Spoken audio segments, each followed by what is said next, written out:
बहुत समय पहले की बात है कि एक गांव में गधा रहता था। उसका मालिक उससे बहुत काम करवाता था, जिसकी वजह से बेचारा गधा थका थका सा रहने लग गया। अब गधे को बहुत भूख लगती थी। उसका मालिक उसको खाने को भी बहुत कम देता था, ये सोच के कि कभी ये सुस्त ना हो जाए और काम करना बंद ना कर दे। तो एक रात वो बेचारा भूखा गधा इधर उधर घूम रहा था और उसको नींद भी नहीं आ रही थी। अब भूख लगी थी तो नींद कैसे आएगी। तभी उसकी मुलाकात ना एक चतुर लोमड़ से हुई और दोनों की दोस्ती हो गई और दोस्ती भी बहुत गहरी हो गई।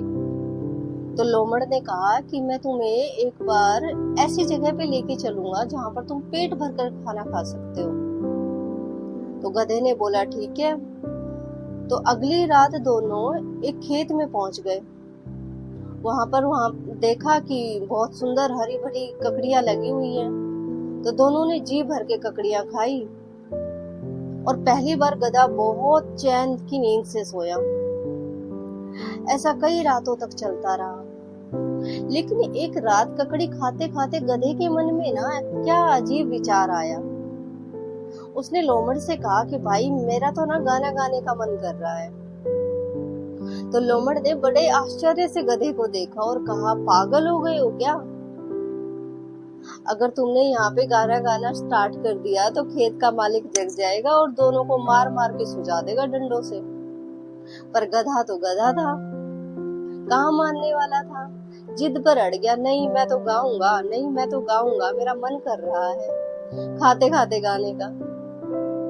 तो लोमड़ ने उसको बहुत समझाया पर वो नहीं माना। तो लोमड़ तो वहां से भाग गया और गधे ने जोर जोर से गाना गाना स्टार्ट कर दिया। उसकी बेसुरी आवाज सुनकर खेत का मालिक उठ गया और गुस्से में लाठी लेकर आया और गधे को बेरहमी से पीटा। और फिर गधा बेचारा कैसे तैसे बचा बुचू के अपने आप को वहां से भागा।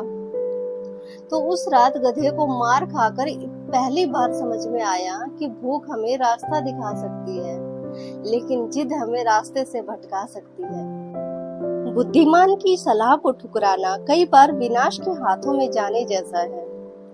तो इस कहानी से हमें शिक्षा मिलती है कि जीवन में सही समय पर मौन रहना भी बुद्धिमानी होता है और सच्चा दोस्त वही होता है जो सही समय पर सही बात बताए, मुश्किल में सही से चेतावनी दे।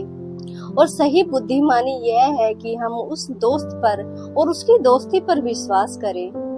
यह कहानी सिर्फ गधे और लोमड़ की नहीं है, बल्कि हम सब की है, क्योंकि कई बार हम अपनी जिद और अहंकार में कुछ ऐसा कर देते हैं जिससे हमें नुकसान उठाना पड़ता है।